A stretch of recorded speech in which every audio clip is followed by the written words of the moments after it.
立委黄云甲人本教育基金会今日做伙召开记者会，讲有一个成年女性向因投诉讲，过去伫咧学校捌受到一个老师性侵害，不过这案件已经超过20年，无法度追究刑事责任。伊也呼吁讲，爱甲这款的案件追诉权时效，该做是对这被害者成年了后才开始算。他认为讲，爱修改这性平事件的处理程序，要求学校机关要扩大调查责任。 这件事情在心里面20几年都没有出来讲，那是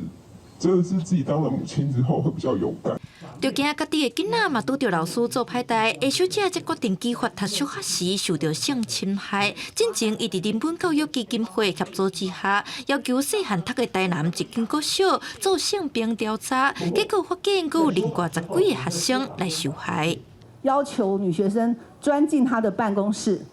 好，然后在他的办公桌底下，他把他的长裤拉开，要求女学生去摸他的那个生殖器，或午休的时候把学生带到泡茶区，然后在那里面去舌吻或者是猥亵女生。